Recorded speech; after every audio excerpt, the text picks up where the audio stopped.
Direto da redação. Começou ontem no Rio de Janeiro o julgamento dos dois suspeitos de execução, ou melhor, dois réus confessos que atuaram na execução da ex-vereadora Marielle Franco e de seu motorista Anderson Gomes.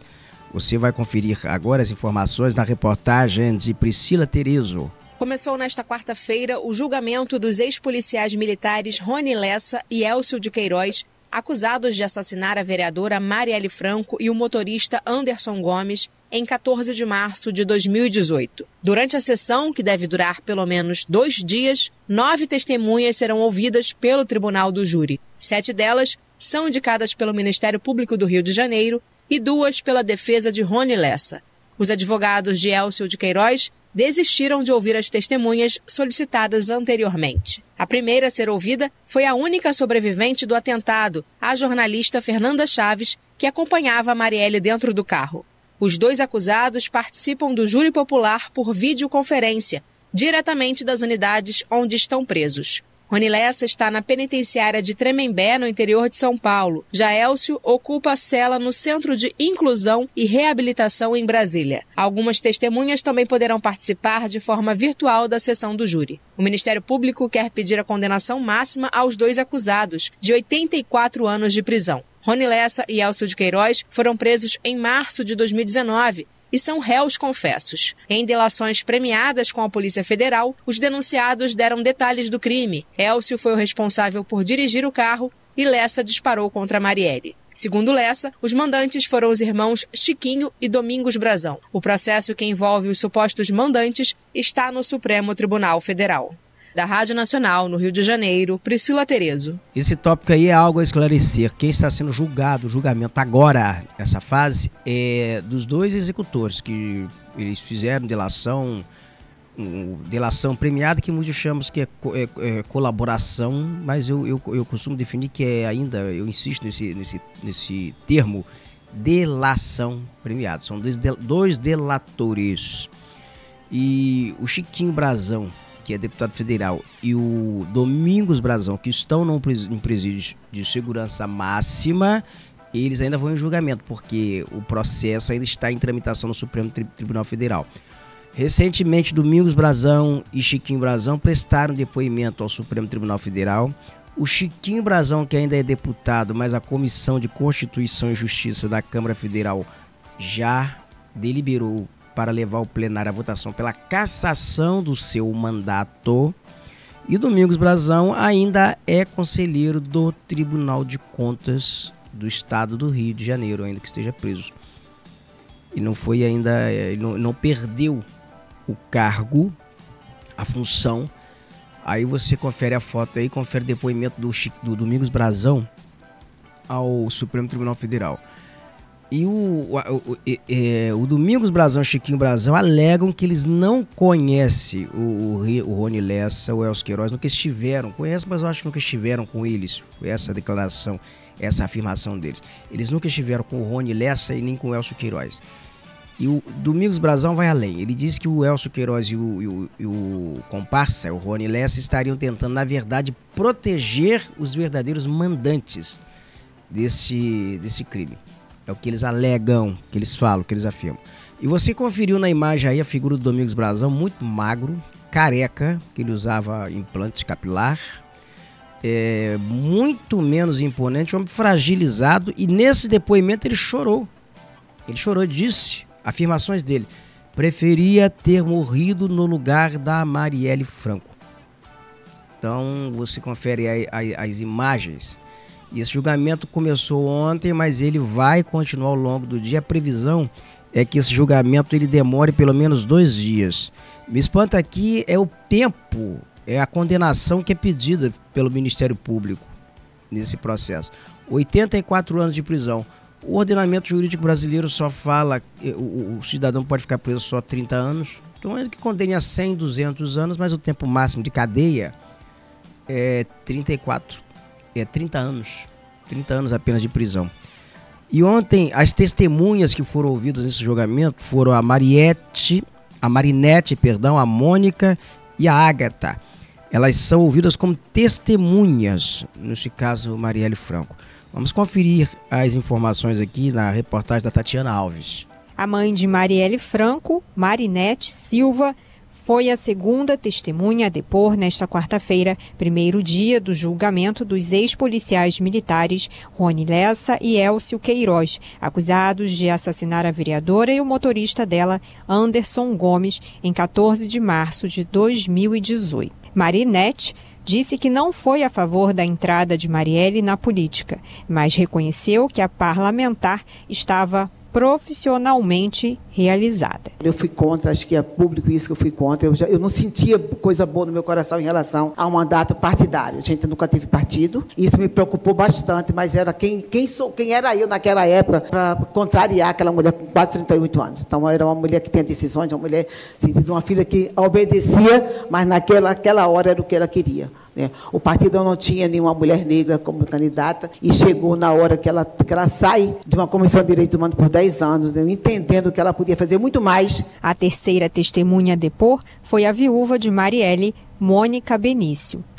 A vereadora reeleita afirmou que Marielle tinha pautas relacionadas à ocupação do solo urbano e moradia e reconheceu que ela estava em ascensão. Ela tinha uma arquiteta urbanista que estava no mandato dela justamente para discutir o direito à cidade de uma maneira interseccional. A gente pensa a cidade de muitas frentes, seja da pauta de gênero, racial, e como a Marielle também defendia o direito à moradia digna na perspectiva da favela, da periferia, isso era um debate sobre a luz do direito à cidade. Uma potência de se desdobrar, uma grande figura política para esse país. A viúva do motorista Anderson, Ágata Arnaus, foi a quarta a ser ouvida pelo tribunal. Ela contou que Anderson tinha como meta se tornar mecânico de aviação, a área na qual tinha formação, e que ser pai era um dos seus maiores sonhos. O filho do casal, Arthur, tinha 1 ano e 8 meses na época. Quando tudo aconteceu, ela se deu conta de que, a partir dali, todas as primeiras vezes do Arthur seriam sem o pai. Não vai passar nunca. Não vai passar nunca, porque sempre vai ter alguma coisa que vai ser a primeira vez sem o Anderson. A primeira vez que o Arthur andou. A primeira vez que o Arthur falou mamãe. A primeira vez que o Arthur foi para uma escola nova. A primeira vez que o Arthur teve um coleguinha. A primeira vez de tudo. Sempre vai ter. 9 testemunhas vão ser ouvidas pelo tribunal do júri. A oitiva deve durar pelo menos 2 dias. Rony Lessa e Elcio de Queiroz foram presos em março de 2019 e são réus confessos do assassinato de Marielle Franco. Segundo Lessa, foram os irmãos Chiquinho e Domingos Brazão que encomendaram o crime. O processo que envolve os supostos mandantes está no Supremo Tribunal Federal. Da Rádio Nacional no Rio de Janeiro, Tatiana Alves. Esse caso, a investigação do caso Marielle estava a cargo da Polícia Civil do Rio de Janeiro. Mas houve muita lentidão no processo de apuração, de investigação, muita coisa se perdeu, não se sabe por quê, não se sabe se foi por interferência política, o que aconteceu, mas muitas provas se perderam no caminho. Esse caso só ganha um desdobramento quando a Polícia Federal entra das investigações. Quando a Polícia Federal começa a investigar, quando sai do âmbito da Polícia Civil do Rio de Janeiro e vai para a Polícia Federal.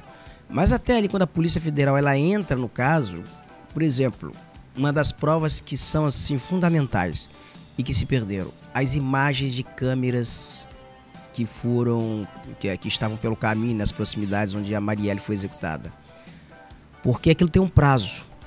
É a chamada janela de ouro da investigação. Aconteceu o crime, imediatamente a polícia ela tem que entrar solicitando as provas, a perícia tem que entrar em campo, porque aí você vai juntando quebra-cabeças. Aí você põe as imagens de câmeras, imagens de monitoramento de residência, de comércio, imagens de sistema de monitoramento se houver nas cidades.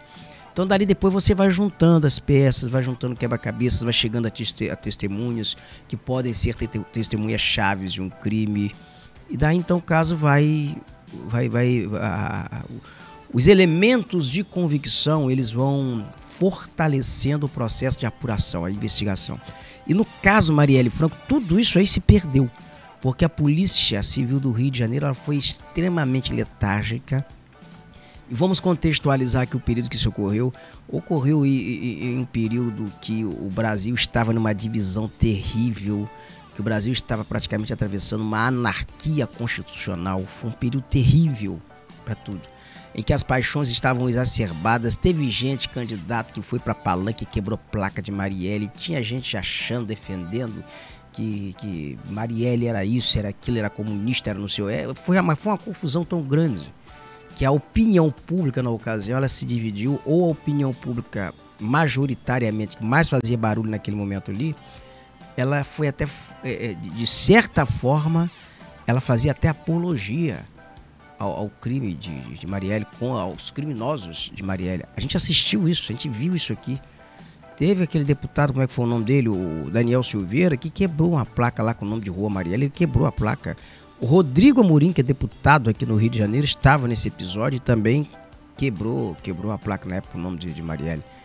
Hoje, obviamente que esse clima está menos acalorado, mas só que daí se passaram 2, 3 anos até que essa investigação chegasse no âmbito da Polícia Federal e a Polícia Federal entrasse em campo para investigar. E ontem, no primeiro dia de julgamento, os policiais que atuaram na investigação foram ouvidos. Tem a reportagem aí, vamos a ela aí. A reportagem, deixa eu só ver aqui, é do Gésio Passos. Policiais testemunharam nesta quarta-feira sobre a execução da vereadora Marielle Franco e de seu motorista Anderson Gomes, ocorrida em 2018. Entre as testemunhas ouvidas a pedido do Ministério Público estavam os policiais civis Luismar Cortelete e Carlos Paura. Eles esclareceram pontos da investigação sobre a morte de Marielle e de Anderson. Uma das testemunhas indicadas pelo Ministério Público, a perita criminal Carolina Linhares, não compareceu, mas um vídeo de seu depoimento foi apresentado aos jurados. Também foi ouvido o delegado federal Guilhermo Catrambi. Ele disse que a atuação da vereadora colidia com interesses de grupos milicianos no Rio de Janeiro. O mandato de Marielle era bem plural, pelo que nós nos debruçamos, e apesar de não ser uma pauta motriz de seu mandato, até por conta do receio dela, sabendo que essa pauta é de interesse também de grupos milicianos na cidade do Rio de Janeiro, o mandato de Marielle tangenciou e foi, assim como a bancada do pessoal na ocasião do PLC 174, uma pedra no sapato para os interesses milicianos, sobretudo na zona oeste do Rio de Janeiro. Na sequência, o policial federal Marcelo Pasqualetti prestou depoimento descrevendo a atuação de Lessa e Elcio no crime. Foram ouvidos ainda familiares de Marielle e de Anderson Gomes, além da única sobrevivente do atentado, a jornalista Fernanda Chaves, que estava no carro com a vereadora. O julgamento segue nesta quarta-feira com testemunho dos 2 acusados, Rony Lessa e Elcio de Queiroz, de forma virtual, já que estão presos em outros estados. Os 2 são réus confessos e fizeram delações premiadas com a Polícia Federal para esclarecer o crime. Lessa deu os tiros que mataram a vereadora e o motorista. Segundo ele, o crime foi cometido a mando dos irmãos Chiquinho Brazão, deputado federal, e Domingos Brazão, conselheiro do Tribunal de Contas do Rio. Ambos negam a acusação. Já Elcio de Queiroz foi responsável por dirigir o carro usado no crime. Da Rádio Nacional em Brasília, Gésio Passos.